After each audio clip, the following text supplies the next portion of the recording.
ایک وقت میں دو بہنوں سے نکاح کیوں جائز نہیں؟ حدیث میں اس کی وجہ بیان کی آپ صلی اللہ علیہ وسلم نے. آپ نے فرمایا دو بہنوں سے نکاح مت کرو لِأَنَّكُمْ تَقْطَعُونَ بِهِ أَرْحَامَكُمْ، اس عمل کے ذریعے تم رشتے توڑو گے. بہنوں میں محبت ہوتی ہے بہنوں والی، جب دونوں سے آپ نے نکاح کر لیا تو وہ بہنوں کی محبت سوکنوں کی نفرت میں تبدیل. سمجھتے ہو کہ نہیں سمجھتے؟ اچھا یہاں بھی فقہ کی بات، علم کی بات. یہ جو حدیث میں بتایا نا کہ دو بہنوں سے نکاح کیوں حرام ہے، اس لیے کہ تم اس کے ذریعے رشتے توڑو گے، تو علت کیا بیان ہوئی ہے؟ رشتہ ٹوٹنا. اب کوئی مفکر اٹھ کے کہہ سکتا ہے کہ میں جن دو بہنوں سے نکاح کر رہا ہوں وہ دل سے راضی ہیں اور وہ ایک ہی گھر میں رہنا چاہتی ہیں اور وہ قسم اٹھا کے کہہ رہی ہیں کہ اس سے ہمارا رشتہ اور زیادہ مضبوط ہو جائے گا، اور آپ کو یقین بھی ہو کہ یہ ان میں نفرت نہیں ہوگی بلکہ اور خوش ہوں گی، پھر بھی یہ نکاح جائز نہیں ہے. اب کوئی مفکر اٹھ کے کہہ سکتا ہے کہ یار دیکھو حدیث میں تو آتا ہے لِأَنَّكُمْ تَقْطَعُونَ بِهِ أَرْحَامَكُمْ، یہ عمل حرام ہے اس لیے کہ تم اس کے ذریعے رشتوں کو توڑو گے. ایک آدمی کہتا ہے میں تو نہیں توڑ رہا اور دو بہنیں بھی خوش ہیں، تو اس کا مطلب علت نہیں پائی گئی، وہ ریزن نہیں ہے، تو اب تو جائز ہونا چاہیے. لیکن کسی بھی مفتی سے جو پڑھا ہوا ہوگا نا وہ کہے گا پھر بھی جائز نہیں ہے، چاہے محبت ہو سکتا ہے بلکہ دشمنی محبت میں تبدیل ہو جائے پھر بھی جائز نہیں ہے. وجہ کیا ہے؟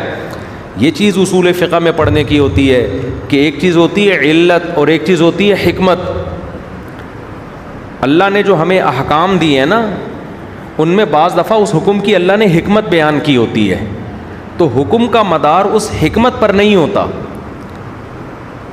جیسے اللہ نے بتایا نا قرآن میں آتا ہے کہ ان تجمعوا بین الاختین، کہ دو بہنوں سے تم نکاح نہیں کر سکتے، یہ اصل علت ہے کہ قرآن نے منع کر دیا. اب یہ ہمیشہ کے لیے کیا ہو گیا؟ حرام.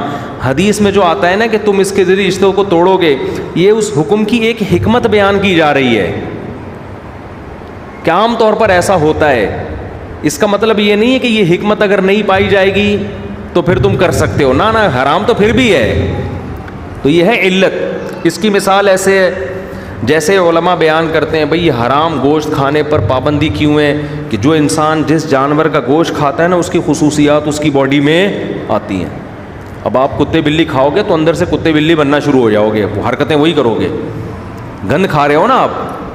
لیکن اگر کوئی کھا کے اور پولائٹ ہوتا جا رہا ہے، بلے کھا گیا اپنے محلے کے سارے، کتے کھا گیا، لیکن آپ نے دیکھا کہ پہلے بہت غصہ تھا آتا تھا، اب یہ پولائٹ بنتا جا رہا ہے، غصہ بالکل ختم، پھر بھی حرام رہے گا کیونکہ ایک چیز حرام ہے ہمیشہ کے لیے. تو حکمتیں ہیں.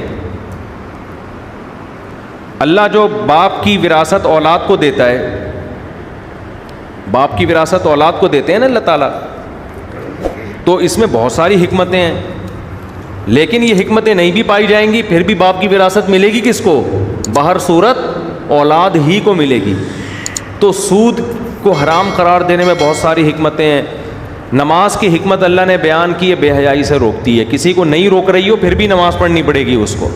تو یہ بھی آج کل فرق مارکیٹ سے کیا ہوتا جا رہا ہے؟ شارٹ. آج کل کے جو نئے نئے اسکالرز آ رہے ہیں نا جو پراپر پڑھے ہوئے نہیں ہوتے، ان کو یہ علت اور حکمت کا فرق بھی معلوم نہیں ہوتا، یہاں مغالطہ کر رہے ہوتے ہیں. تبھی آپ دیکھیں نئے نئے جو اسکالرز آ رہے ہیں ایکچولی کر کے نا، اصل میں وہ جو اس دور میں یہ حرام تھا ایکچولی اس کی وجہ ایکچولی یہ تھی، تو یوں وجہ تھی، داڑھی جو تھی ایکچولی اس کی وجہ یہ تھی، اور جو سود جو حرام تھا ایکچولی اس کی وجہ یہ تھی. تو ایکچولی کر آ کے نا پورے دین کا بیڑا غرق کر دیا، ستیہ ناس کر دیا ان لوگوں نے.